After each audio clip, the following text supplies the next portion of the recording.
Nicki White, and I am an author and a speaker and the founder of Live Boldly Ministries.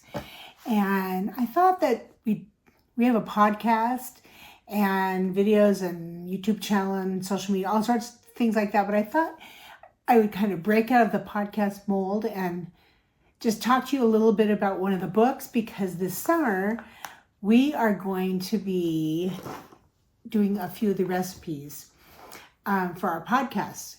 And so I just want to share a little bit of why I actually wrote my second book, It's Not About the Pie. And this is available at bookstores and Amazon, and you can get it in several places. You can just look it up. Anyway, so when I was a little girl, growing up on a farm, there were some struggles, and that's why I wrote my first book, actually. And through that, I always kind of wanted people to help. And being a Christian and loving to help other people, I thought, it'd be great to write a book about things that are needed and people reaching out to help others, and ways that you could reach out to your neighbor and those that you know that are helping, and people like widows and orphans and those kind of people, and just your friends, like things that you could do for them. I know that I had wanted people just to come check on us on our farm and make sure that, the appliances were working, and just having company, just having someone. And so we wrote this book, and it took a team of people, quite a few people, to take photos of recipes. And we took about 3,000 photos, and we ended up with 200 photos. And this book is actually, most people use it as a gift book or a coffee table book. And there are so many gorgeous photos all the way through. And there's testimonies of people helping people. And there's just beautiful photography, fancy fonts. So it's a great coffee table book or gift book that you want to give people. And many people that I know actually just keep buying it as giving it for a gift. But I wanted to talk to you about why these recipes were actually chosen for this book, because there's so many we could have done, and we had to narrow it down because every film shoot, you're doing like 3 recipes, and photographers taking like 400 pictures of those 3 recipes, and you have to make them and make sure that they're done right. Like it was really labor intensive. So there's 49 recipes, and some of them have stories, like Doc Maynard pancakes. Doc Maynard pancakes was from when I was growing up. My dad was not a doctor, but he was nicknamed Doc Maynard, maybe because he helped people. Don't really know. That's Doc Maynard pancakes. And in the morning when he would get up and make breakfast, he would say the recipe out loud on the days we had pancakes. And so it's like 2 cups flour, 2/3 scant, 2/3 cup sugar, north, south, east, west, baking soda. Like he just did it. So when I grew up, he passed away when I was a teen, but when I grew up, it was just in my head. And so that's one of the first recipes I wanted to do, because when my kids were little, we used to have pancakes on Saturday mornings, and you can use it for waffles also. And my kids kind of became pancake snobs. They would only eat homemade pancakes. So if someone was watching them for the weekend or something like that, and someone tried to make Krusty's pancakes or something, they would refuse to eat them. Not because they knew, they just thought they tasted funny. So anyway, they became pancake snobs. But and then Aunt Betty's lasagna. When my son was born at Christmas time and I was having company, I didn't know what to make. I talked to my Italian friend, and she said, make lasagna. I said, well, that's labor intensive. That's kind of hard. I don't think I could do that. And she said, why is it hard? I said, well, boiling the noodles. She goes, you're not supposed to cook the noodles. So this is a little Italian lady telling me not to cook the noodles. I'd never done it that way before. So then I started making it the way she told me how to make it. Well, that recipe's in here too. We're going to do that one this summer too. And And then there's just some other things like my meatloaf that people are like, well, wow, that's really good meatloaf. Or, there's a lot of them that we'll do, and they all have like a little story behind them. And some of them weren't submitted by me, but maybe another family member or friend. And they're just fun recipes. They're recipes that you could do. Most of them are like way easy, and you could do them, and you could make 2 pans of them or 2 dishes and have one for your family, and then give the other one, take it to someone that day. And sometimes when you take a meal to someone, you don't need to, it doesn't necessarily mean that person's been in the hospital or someone's died or something. You could make one just for your friend who's had a busy week. You could make a meal for anybody. And so, that is just something to think about, something that you could be intentional about and do at any time for someone. And so when I make a meal for someone because, wow, that person really needs one, I'll make more than one. I'll make 2 or 3, because you could take more than one, because then it's just twice. It's so easy because you're just making the same thing. And I use throwaway containers, and I make them in the throwaway containers, and maybe I do a bag salad and maybe a loaf of bread. And you can even just buy a dessert. The person who's in need really doesn't care that you had to go through all the trouble to make something. They just want to know they're thought of. And I think we all kind of desire that, someone to think about us sometimes and do something kind for us. And so part of the reason for writing It's Not About the Pie, the title tells the story in a way, because you don't have to have a fancy home. You don't have to make a fancy meal. It's not about the pie. It's about the thought behind it. And it's the heart behind it. And so that's why I named it that. It's not about the pie. It doesn't have to be a fussy thing. We have our small group Bible study at our house each week, and we had friends that came early, and I was still kind of racing around, cleaning the bathrooms, doing a few things, and pulling it together and getting out the cups and the iced tea and doing things for it. And we always have dinner together. And my friend who was early, she said, I have a friend who wrote a book called It's Not About the Pie. Because here I was stressing because somebody had come early, which I do if somebody comes early sometimes. But we shouldn't. We should be prepared that if someone drops by your house at 10 o'clock at night and needs to talk, that you should be able to talk to them. And so it's not about having the perfect house. You could sit in one little corner of your house, but if a person needs to talk to you, you can just give them a cup of coffee or tea, and you don't even have to feed them anything, but maybe you just have something in your cupboard. It doesn't have to be a big deal.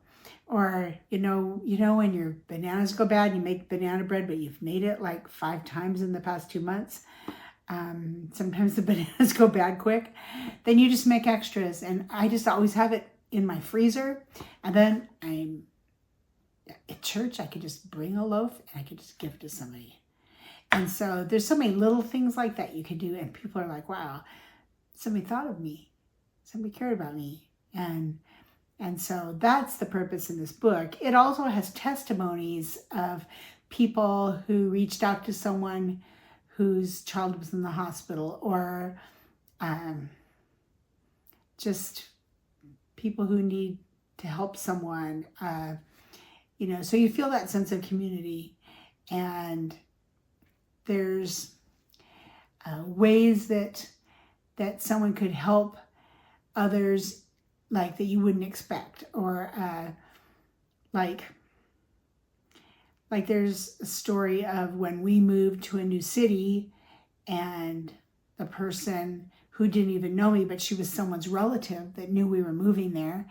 So she called me up and said, Nicki, do you want to go? Can I take you to some Fatbury stores and show you where they are? Or have you, show you where the craft stores are? Or, I was at the time making gifts and selling them type of thing, painting. I'm a painter, and painting and making floral arrangements for people. And so she didn't even know me, and she did that. And then I was pregnant with our oldest, and 4 months later when I had her, she came over at 10 o'clock at night and walked my daughter so that I could take a shower or whatever. And she would sit and do ironing for me, like just ironed for my husband's shirts. That's just so amazing. And, I think we can learn a lot from people like that in our lives. So anyway, instead of doing the podcast, in the summer, the whole time, interviewing someone, we are going to, part of the time, do a couple of recipes, like maybe 2 or 3 of the recipes from the book. Those of you who already have the book, if you want us to do one of those, you could, send me a message and let me know. Like, my business email is NickiCorinneWhite@gmail.com. And that's Nicki, NickiCorinne White @gmail.com. And you can get a hold of me that way. You can also look at our past podcasts and subscribe to our YouTube channel. There's some just amazing podcasts. And as a new podcaster the past year, it's been a little over a year, it's really hard to get people to subscribe and to watch all the time. But there's some just amazing. We have one on human trafficking. We have one on someone teaching missionary children. We have one on homelessness. We have one on rescue mission, camp, church planting is a new one we're going to do. We have, people helping refugees, and the podcasts are about a half hour long, maybe a little less. And it's been a really neat thing because even though we don't have tons of people watching, it's a way to reach people we would never reach. I may not know you. Maybe I've never met you, but I can encourage your heart in some special way. And so I find that, by doing podcasts or blogs or whatever it is, or through my books, I don't know those people, but I can share God's love with people that I've never met, that I wouldn't normally get to do without being in this ministry. And Live Boldly Ministries basically started from me telling my story of overcoming adversity in my first book. And then this one that kind of stems from that, because it shows you things you could do for people that that have had a hard time.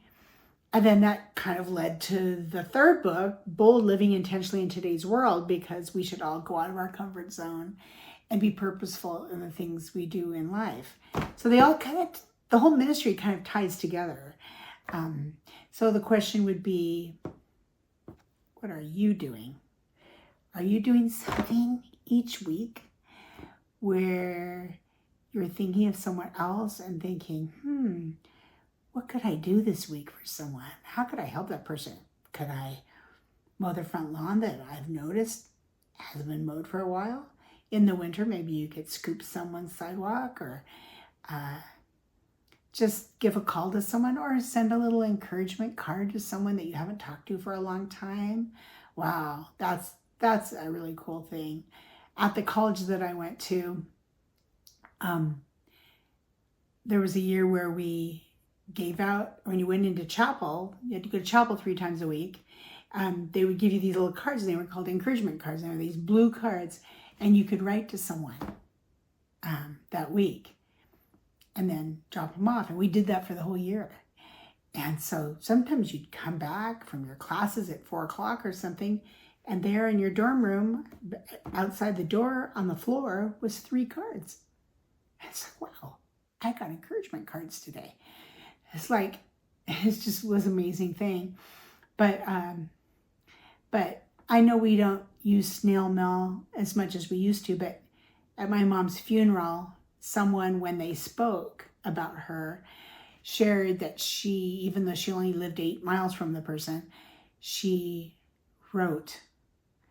And she'd draw little pictures with her colored pencils And she was elderly. She died at 97, and she was still sending mail to people. Even if her handwriting wasn't great, maybe it was just like a paragraph, just something sweet to say to someone, or share a Bible verse, or I'm praying for you. And she'd draw a little picture of a bird or flowers or something like that and send it to someone. And that's what that person mentioned when they spoke about my mom. And I think, wow, I could do something like that. I'm sure that you have people in your life that are really inspirational to you. Well, you could copy them and do some of those things that you find amazing, someone that's blessed you in some really big way. So this book, it's not about the pie. That's what it's all about. It's all about you reading it and kind of looking at the testimonies and thinking, what could I do? Could I take a meal to someone? Could I help them and watch their kids? Could I take someone to an English class that doesn't speak English well? What are the kinds of things that I could do? So there's lots of ways that you could minister to someone. So I would encourage you to take a look at this book. There's hardbound copies and there's softbound. The hardbound's nice if you're going to give a gift to someone. I think it's a nicer book. But the interior is exactly the same. And you'll enjoy looking through this book. People are like, oh, it's one of my favorite books. And wow, that's a compliment to me as an author. When we started this project, I had no idea how intense it would be to create it and make it, and how it's touched people's lives, which is the whole reason I'm in this ministry, is somehow to show Christ, share the gospel with others, and so that they could know him, and so that they could see God's love. And through you can be an instrument in showing others that you care for them. And so I just want to encourage you to keep watching our podcast, and maybe you'll be able to catch one of these recipes being made, and it will be lots of fun. And I hope you continue to watch. Our podcasts are dropped on Thursdays and every other week, and we have some really cool ones coming up, and we have one on addiction and one on mentoring, and it will be neat. This summer I'm really looking forward to it, and it will be fun to do a couple recipes for you too. So I'll pray for you. You pray for me. God bless.